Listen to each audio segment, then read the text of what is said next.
फलाना जाति का, उस जाति का, हमारी उसकी बिरादरी नहीं मिलती, हमारी उसकी जाति नहीं मिलती, हमारा उसका गोत्र नहीं मिलता है, आगे कहां के रहने वाले हो, पीछे कहां के रहने वाले हो। कई बार ऐसी गलती हम भी करते हैं, कहीं रिश्ता करने जाते हैं, भाई साहब पीछे कितने दे, क्या करना है, जो बाप दादा मर गए उनको उखाड़ के लाएगा। पीछे जो मर गए, खत्म हो गए, उन खानदान को उठा के लाएगा तू। सामने वाले से बात कर रहा, बात आज से पास्ट टेंस की बात कर रहा है, जो भूतकाल की है, जो खत्म हो गए उनको पूछ रहे। बताओ, है ना विडंबना इंसान, बुद्धि उसकी कैसी है। बात तो सामने वाले से कर रहा है, रिश्ता सामने वाले से कर रहा है, लड़का कैसा है, उसका घर बार कैसा, उसके माँ बाप देखो, उसका परिवार देखो, उसका खानदान देखो, जो सामने है। पीछे कहां के रहने वाले हो, पीछे से क्या लेने देना तुमको। अब वहां उसने जाने वाला है नहीं, वो तो सब खत्म हो गए, मर गए, उनको उखाड़ के ले आओ जमीन में से, है ना विडंबना। अब वो पीछे जाएगा, जिस अगर रिश्ता कर दोगे तो वो बच्चे पीछे जाएंगे, फिर से ऐसा वहीं रहेंगे, है ना विडंबना। किस बिरादरी को, कौन सी जाति का है। रोज पढ़ता है, मानस की जात सब एक पहचान, वो मनुष्य की एक ही जाति है, मनुष्य। जैसे जानवरों में जाती है वैसे इंसानों की जाति है। इसीलिए वेद शास्त्र में मंत्र है, मनुर्भाव, मनुष्य बनो। तुम तो हिंदू बन रहे हो, मुसलमान बन गए, सिख बन गए, ईसाई बन गए, मनुष्य बने नहीं, क्योंकि तुम्हें मनुष्य की परिभाषा नहीं मालूम। मनुष्य किसे कहते हैं। बड़े बड़े फिलासफर्स जिन्होंने मनुष्य का डेफिनेशन बताया कि जब तक मन की स्मृतियां प्रभु से नहीं जुड़ती है, जीव का संबंध ब्रह्म से नहीं जुड़ता है, तब तक वो मनुष्य कहलाने का अधिकारी नहीं है। ये मनुष्य का डेफिनेशन, परिभाषा है। तो मनुष्य जब तक मनुष्य की परिभाषा को नहीं जानेगा, वो मनुष्य कैसे बनेगा। ज्ञान अधिक एक नर में, ज्ञान बिना पशु जान। पशु का मतलब यहां जानवर से नहीं है, कहीं किसी को गलती लग जाए। पशु का मतलब जानवर से नहीं। ज्ञान होना चाहिए कि मैं कौन हूं, मैं हिंदू या मुसलमान हूं, सिख हूं, ईसाई हूं, मैं तो इंसान हूं। इस बात की जानकारी होनी चाहिए। अगर तुम्हें इस बात की जानकारी नहीं है, तुम किसी न किसी बंधन में बंधे हुए, जाति पाति, ऊंच नीच, अमीर गरीब, छोटा बड़ा, इस प्रदेश का, उस प्रांत का, उस शहर का, उस गली का, उस मोहल्ले का, ये बंधन है। इसलिए पाश शब्द हिंदी का है, पाश माने बंधन और पशु माने बंधा हुआ। ये किसी न किसी बंधन में बंधा हुआ है, हिंदू के बंधन में, मुसलमान की बंधन में, सिख की बंधन में, ईसाई की बंधन में, उससे बाहर नहीं आता है। और गुरु जब दुनिया में आता है तो कहता है कि बंधन तोड़ मिलावे राम। इन बंधनों को तोड़ देता है। तुम मनुर्भाव, मनुष्य बनो, इंसान बनो, इन बंधनों से बाहर आ जाओ। और वो बताता है कि हिंदू उसे कहते हैं जो इनके अंदर हीन भावनाएं नहीं है, ये जातियों के नाम नहीं है। मुसलमान से मुसलमान बना है, जो मुसल्लम प्रभु परमात्मा ईश्वर को जान करके, पहचान करके ईमान ले आता है, उसको कहते हैं मुसलमान। और जो जानता नहीं है, ईमान आएगा नहीं। सिख पगड़ी पहनने से या लिबास पहनने से नहीं होता है। ये देश काल और समय के मुताबिक, क्लाइमेट के मुताबिक ये सब लिबास और खाना पीना, वातावरण बनता है, इसका प्रभाव पड़ता है। इससे जातीयता का संबंध नहीं है। सतपुरुष जिन जानिया, सतगुरु तिसका नाव, और तिसके संग सिख उदरे, नानक हरि गुण गाओ। यहां शिष्य का मतलब शिष्य से है, सिख का मतलब शिष्य यानी शिष्य, जो सीखने वाला है, उसको कहते हैं। भाषा कोई भी हो सकती है। हम तो इन्हीं बंधनों में बंधे हुए, जाति पाति का, छोटे बड़े का, अमीर गरीब का। एक मिसाल अर्ज कर रहा हूं, प्यार से बोलिए। आप जरा सोच करके बता रहा, मैं आपसे प्रश्न करता हूं, एक मिसाल अर्ज करता हूं। मैं अक्सर इस मिसाल को आपसे साझी करने का प्रयास करता हूं। सामने से सड़क जा रही है, बहुत ट्रैफिक है, इतना ट्रैफिक है कभी भी कुछ भी हो जाता है। कुदरत की बात है, सामने से ट्रैफिक गाड़ी जा रही है, एक आदमी जा रहा है, उसका एक्सीडेंट हो गया। एक्सीडेंट होने के बाद अब कुछ सज्जन पुरुषों ने मिलकर के उसको हॉस्पिटलाइज कर दिया, हॉस्पिटल में दाखिल कर दिया।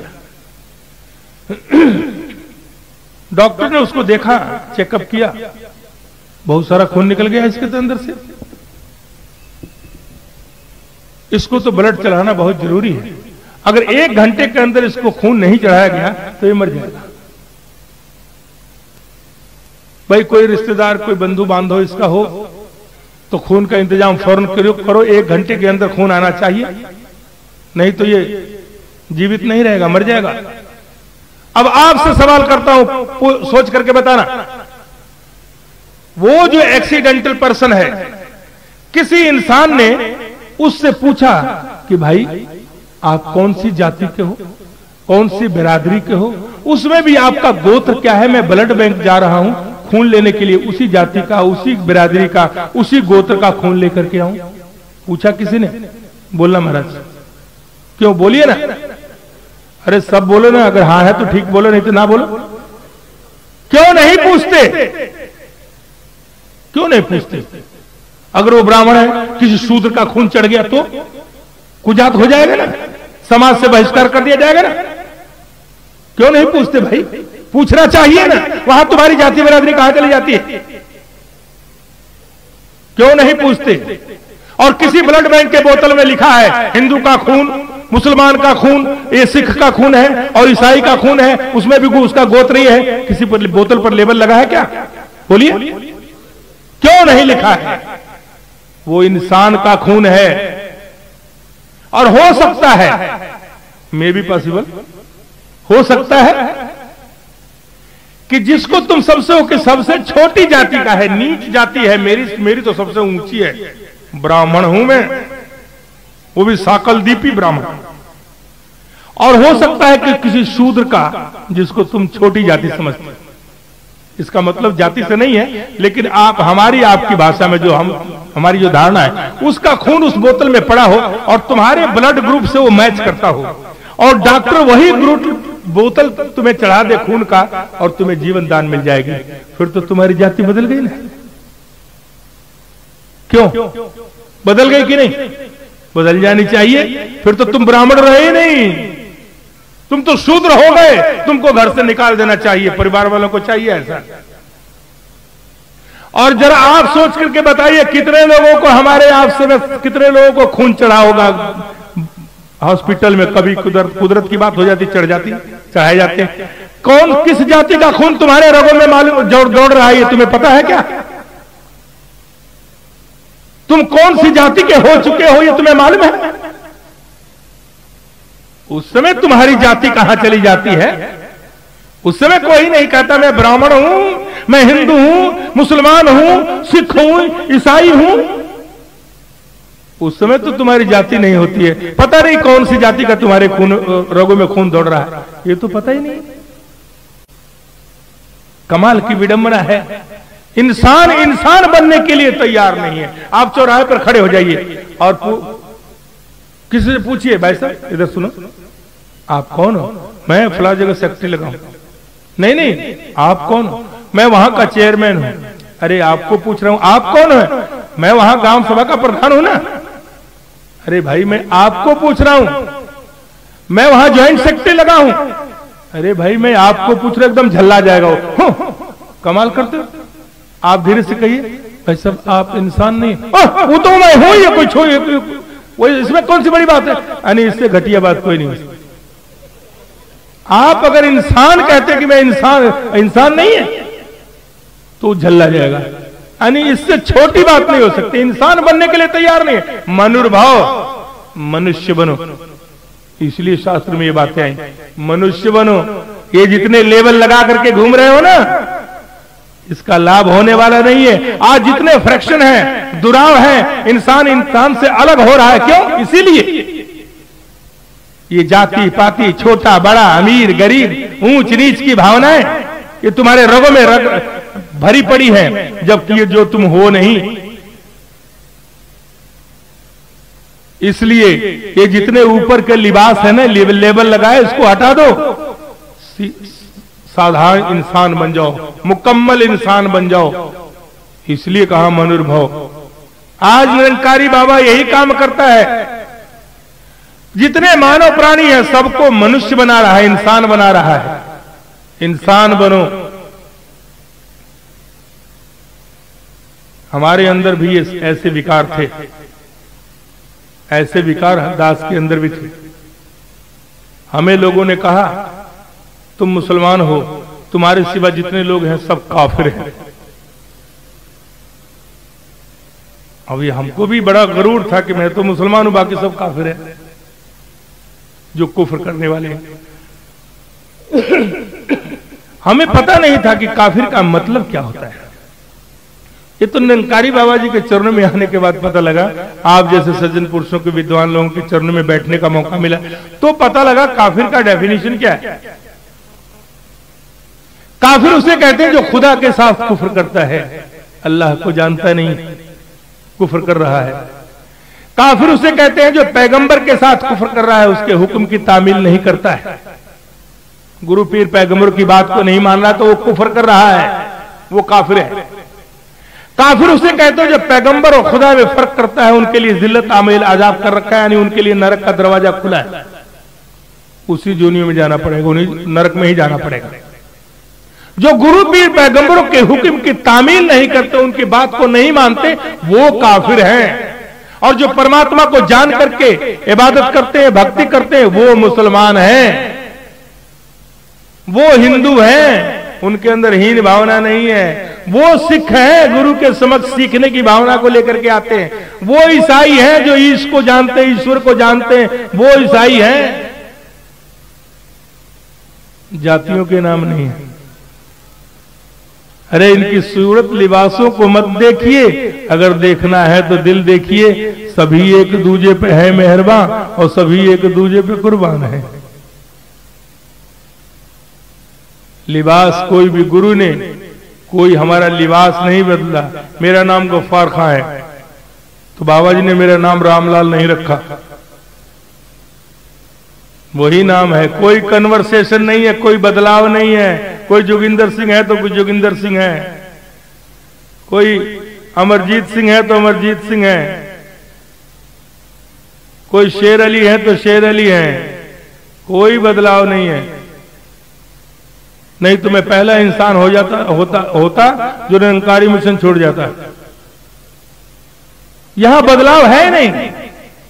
हमको बाबा जी ने इंसान बना दिया, लेबल को बदला नहीं, बोतल वही है, अंदर से जहर निकाल दिया है। बोतल तो आप देख रहे हैं वैसे ही है, अंदर से जहर निकाल दिया है, यहां अमृत भर दिया। ये जितने जहर हैं उसको बाहर निकाल दो, लेवल नहीं बदला, वैसे ही बोतल है। और इंसान जब बन जाता है इंसान, तो उसके लिए सारे दुनिया के इंसान, ना कोई बैरी ना ही बेगाना, सगल संग हमको बनी आई। हर घट रामा बोले, राम बिना कोई बोले ना। सबके अंदर प्रभु ही बोलता है, तो फिर प्रभु से रिश्ते भी हो जाते हैं, क्योंकि वो भी इंसान है, हम भी इंसान हैं। वहां लिबास कोई काम नहीं करता, बोतल कैसा भी हो, लेकिन वो उसके अंदर भी अमृत है, हमारे अंदर भी अमृत है। और हमने ऐसे ही किया बाबा जी के आदेश के मुताबिक।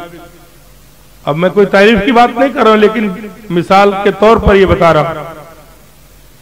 हमारे जो समधी हैं, जो हमारे घर में बहू रानी आई हैं, संगीता शर्मा, हमारे समधी हैं मुनीलाल शर्मा।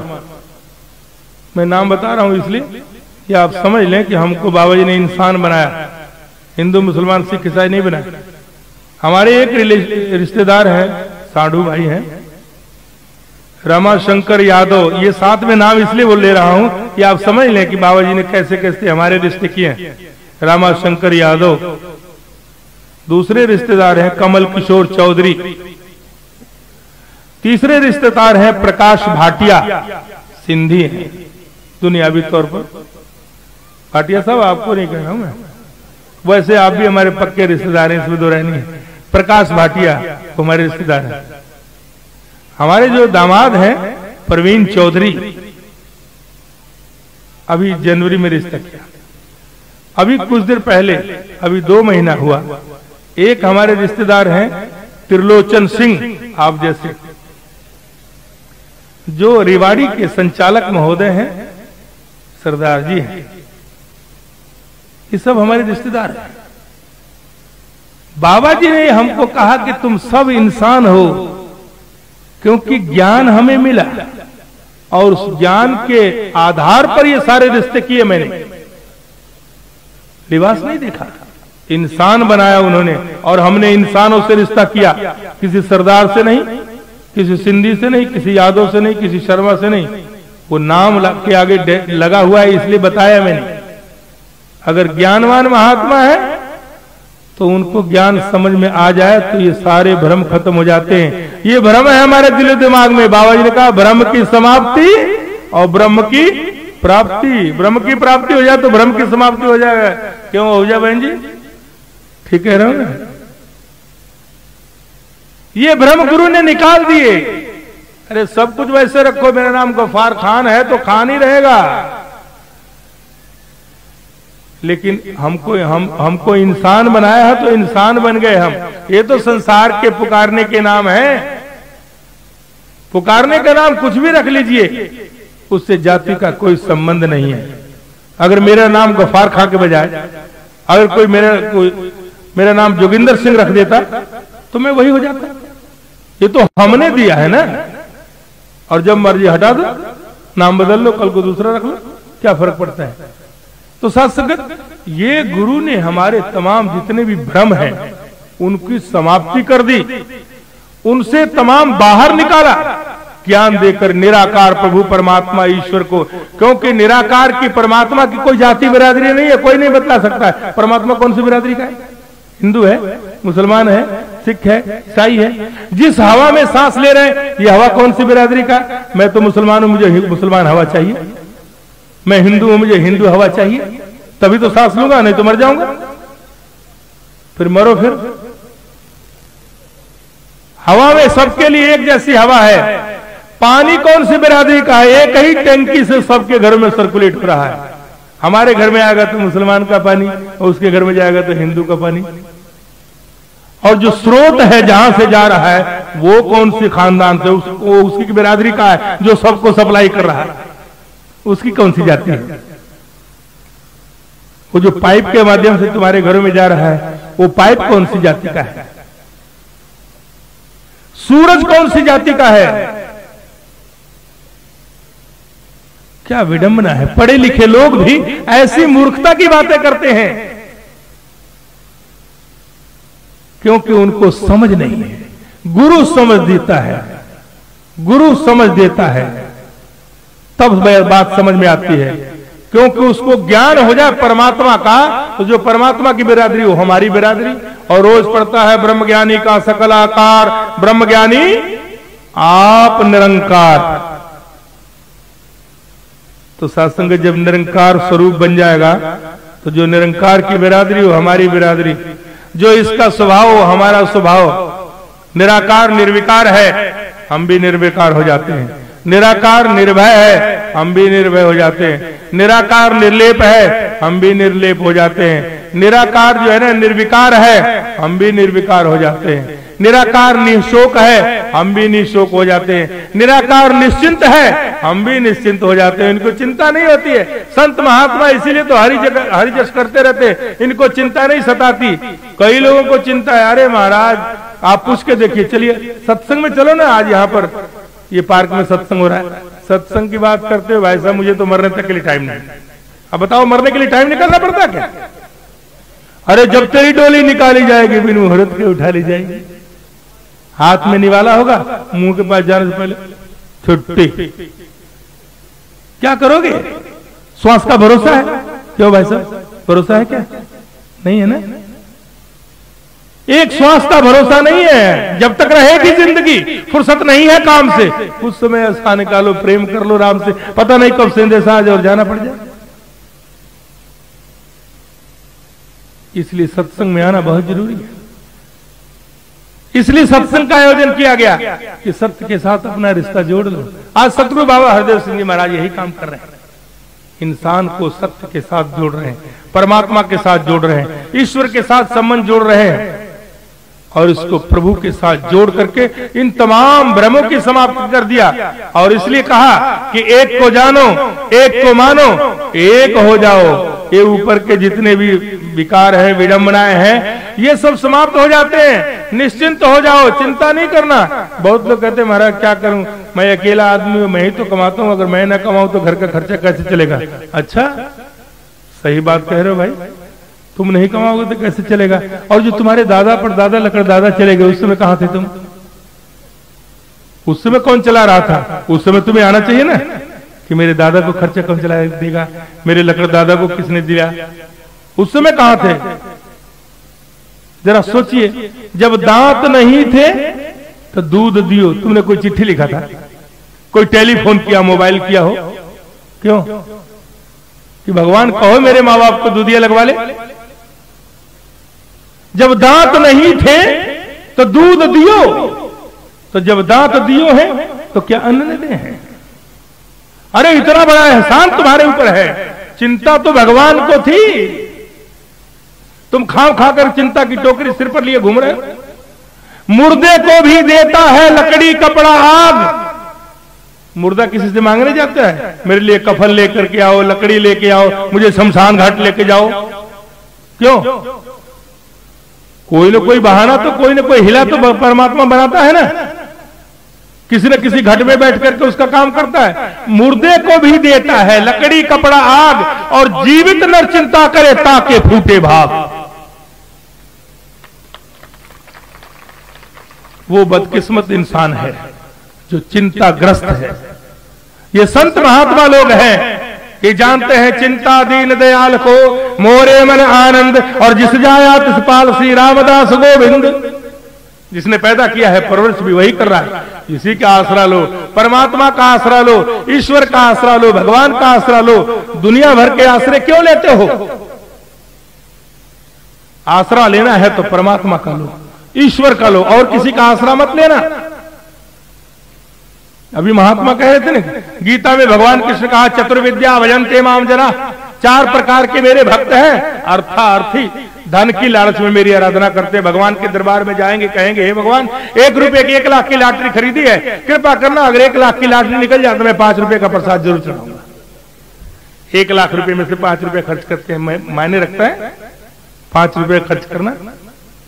वो भी भगवान के भक्त हैं। भगवान किस करें? वो भी मेरे भक्त हैं, धन की लालच में मेरी आराधना करते हैं। दूसरे प्रकार के भक्त हैं औरत, जो दुख में मुसीबत में याद करते हैं। दुख में सुमरन सब करे, सुख में करे न कोई, और जे सुख में सुमरन करे तो दुख का है कोई। जब मुसीबत आ जाए तो दुखी होता है। घर में कोई बीमार पड़ जाए, डॉक्टर के पास जाएंगे, डॉक्टर साहब ये मेरा बच्चा बीमार है, आप कृपा करना ये ठीक कर देना। पैसे की परवाह मत करना, मेरे पास लाखों रुपए हैं, चिंता मत करो। पैसे की चिंता नहीं, पैसे का आसरा ले रहा है, भगवान का नहीं, डॉक्टर का आसरा ले रहा है। डॉक्टर कोई भगवान थोड़ी। कोशिश करता है, बहुत महंगी से महंगी दवाई देता है, ठीक करने की कोशिश करता है, उसका काम है। अगर वो भी एक बार थक जाता है ना, जब नहीं ठीक होता है तो वो भी कहता है भाई अब तो भगवान ही मालिक है।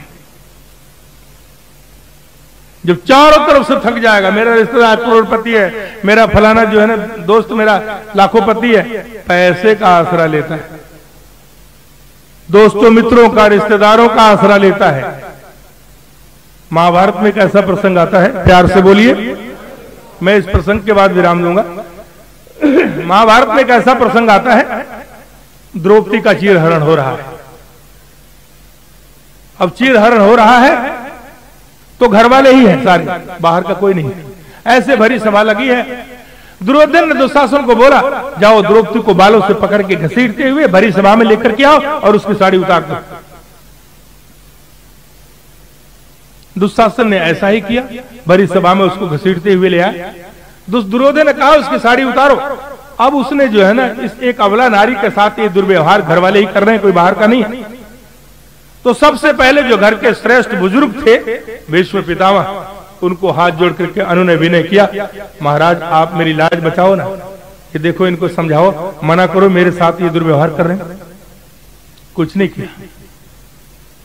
कुल के गुरु कृपाचार्य बैठे हैं, कुल गुरु कृपाचार्य, उनको कहा महाराज आपके शिष्य हैं, आप इनको समझाइए, आपके शिष्य हैं, आपकी बात मान लेंगे। वो भी कुछ नहीं कर सकते। अस्त्र शस्त्र विद्या के शिक्षा दीक्षा देने वाले द्रोणाचार्य बैठे हैं, उनको कहा कि आप ही समझा दीजिए, कुछ नहीं कर सके। 1-2 की बात नहीं, 5 पति पांडव बैठे हैं, उनको कहा, एक से एक धनुर्धारी योद्धा वीर पराक्रमी बैठे हैं, महाराज आप ही मेरी लाज बचा लो। उन्होंने भी कुछ नहीं कहा। जब देखा कि सब के सब कायर हैं, ये मेरी लाज बचाने वाले नहीं है, तो आखिर में समय के सतगुरु भगवान कृष्ण द्वारिका में बैठे हैं, वहां भी नहीं है। उनको याद किया कि हे प्रभु, हे दीनदयाल गरीब नवाज बांके बिहारी लाल, अब आप ही मेरी लाज बचा सकते हैं। फिर ध्यान मूलम गुरुर मूर्ति, प्रभु का ध्यान किया, भगवान कृष्ण को याद किया, क्योंकि उस समय सजीव थे, द्वारिका में बैठे और उनको याद किया। भगवान ने कहा कि चलो मेरा भक्त मुझे पुकार रहा है, कोई बात नहीं, मैं जरूर आऊंगा, तुम्हारी मदद करूंगा, फिक्र मत करो। जब जब भगत को भगवान को भगत पुकारते हैं तो जहां जहां कारज सेवक के तहां तहां उठ धावे और सेवक को निकटी हुई दिखावे। भक्त को पुकार को जरूर स्वीकार करते हैं भगवान। तो भगवान को याद किया और भगवान ने साड़ियां बढ़ानी शुरू करी। दुर्योधन ने कहा दुशासन तुम साड़ी उतारो, ये जो नाटकबाजी कर रही है इसको परवाह मत करो, साड़ी खींचना शुरू कर दो। अब वो साड़ी खींच रहा है और वो दुर्योधन और भगवान कृष्ण उसको बढ़ाए जा रहे हैं। जो वो दृश्य है चीर हरण का, एक चित्रण है, कवि की कल्पना है। देखिए कैसी कैसी साड़ियां भगवान ने बढ़ाई। कवि लिखता है कि सुंदर सफेद सब्ज बैगनी हरेरी पे ढेरी बहुतेरी नहीं गिनबे में आयो। ये साड़ियों के रंग हैं, कैसी कैसी साड़ियां बढ़ाई हैं।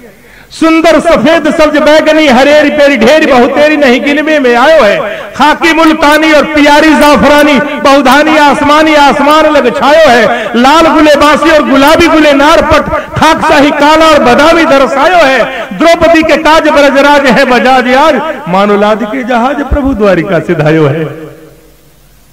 साथ संगत साड़ियों के ढेर लगा दिया। इतनी साड़ियां बढ़ाई, इतनी साड़ियां बढ़ाई कि दुर्योधन थक गया, खत्म नहीं हुआ। दुशासन थक गया। दुर्योधन कहता अरे तुम कैसे योद्धा हो, आज तक अभी तक 5 गज की साड़ी नहीं उतार सके। वो कहता भैया मेरे तो समझ में नहीं आ रहा है कि साड़ी भी चनारी है कि नारी भी चसारी है, कि साड़ी ही किनारी है कि नारी ही की सारी है। साथ संगत उसका भी है गुरु गुजारा जिसका कहीं गुजारा नहीं, उसका भी है गुरु सहारा जिसका कोई सहारा नहीं। अरे सहारा लेना है तो सदगुरु बाबा हरदेव सिंह का लो, गुरु का सहारा लो, सदगुरु का सहारा लो, परमात्मा का सहारा लो। ये दुनिया के जितने लोग हैं ना, रिश्तेदार नातेदार भाई बंधु, वक्त पड़ जाएगा सब मुंह फेर लेंगे। बने के सैकड़ों बिगड़े का कोई यार नहीं, आज काशी में मेरा कोई खरीदार नहीं। राजा हरिश्चंद्र जब राजा थे तो लोग सलाम करते थे, और वो बिकने के लिए जा रहे हैं तो अब कोई खरीदने के लिए तैयार नहीं। वो कह रहे हैं कि बने के सैकड़ों बिगड़े का कोई यार नहीं, आज काशी में मेरा कोई खरीदार नहीं। सब बने के दोस्त हैं, जब लग पैसा गांठ में यार संग संग डोले, और पैसा हो गए खत्म यार मुख से नहीं बोले। सत्संग सब बने के दोस्त हैं। इसलिए परमात्मा जो है निस्वार्थ है, इसको कुछ नहीं चाहिए। इसका सहारा लो, इसको जानो पहचानो और फिर इसकी भक्ति करो। जान करके पहचान करके जब भक्ति करेंगे आपकी मुक्ति हो जाएगी, कल्याण हो जाएगा, वरना मुक्ति होने वाली नहीं है। अच्छी तरह दिमाग में बिठा करके जाना। कहीं आप पूजा पाठ समाधि दान पुण्य इसको करने से सोचते हो कि परमात्मा मिल जाएगा, ये बिल्कुल संभव नहीं है। संत महात्मा गुरु पीर पैगंबर कहते हैं जाप ताप ज्ञान सब ध्यान खट सात सिमरत बख्यान, शरीर कटाए होमे कर राती, व्रत नेम किए बहुपाती, अनेक प्रकार किए बहु जतना, पुण्य दान होबे करतना, योग अभ्यास कर्म धर्म क्रिया, सगल त्याग बन मध्य फिरिया, नहीं तुल राम तो नाम विचार, नानक नाम जपिए एक बार। एक बार जिन तुम्हें समारा काल फांसते तायु बारा। एक बार तुम परमात्मा को जान करके भक्ति करो, काल के गाल से बच जाओगे, वरना 84 लाख योनियों में जाना पड़ेगा। इसके लिए तैयारी कर लो। ये बिल्कुल अकाट्य सत्य है। परमात्मा को जाने बगैर जो भक्ति करते हैं निश्चित रूप से मानिए ये 84 लाख योनियों में ही जाना पड़ेगा, कोई बचाने वाला नहीं है। अगर आप सचमुच इससे बचना चाहते हैं तो अभी भी समय है। जब चेते जब हूं भला मोहनीद सो जाग, अभी भी समय है। संतों महात्माओं से मिल लीजिए, परमात्मा को जान लीजिए, आपकी मुक्ति अवश्य हो जाएगी। इसलिए साथ संगत आज सतगुरु बाबा हरदेव सिंह महाराज की अपार कृपा से अपार रहमो करम से हमने इस वाहिदुल्लाह शरीक अल्लाह ताला के दर्शन किए, दीदार किए हैं। इसीलिए दावे के साथ कह रहे हैं कि आप भी कर सकते हैं अभी और इसी वक्त। कल का कोई मेरा भी भरोसा नहीं, आपका भी भरोसा नहीं। सोचना समझना कि हमें अभी करना चाहिए कि नहीं करना चाहिए, नहीं तो मुक्ति होगी नहीं। ये तो आप अच्छी तरह दिमाग में बैठा लीजिए कि मुक्ति होने वाली है नहीं, और मुक्ति चाहिए तो प्रभु को जान करके भक्ति करना अति आवश्यक है, वरना लेट हो जाएंगे। लेट तो अभी भी हो गए, 11 बजने वाले हैं। तो लेट तो बहुत लोग हैं मेरी नजर में, सब दिख रहे हैं। कोई 40 साल, कोई 50 साल, कोई 60 साल, कोई 70 साल, कोई 80 साल लेट ही हो रहे हैं। कोई ऐसा ना हो कि पेट में लेटियो, मही पर लेटियो और जननी संग लेट के बाल कहायो, जब हित्रिया संग लेटन लाग्यो, सारा जुआ पर लेट गवायो, घटघट अंदर लेटन हार, इस निराकार का ध्यान न लायो। अरे लेटत लेटत लेट गयो, जब चिता पर लेटन के दिन आयो, फिर सचमुच लेट हो जाओगे।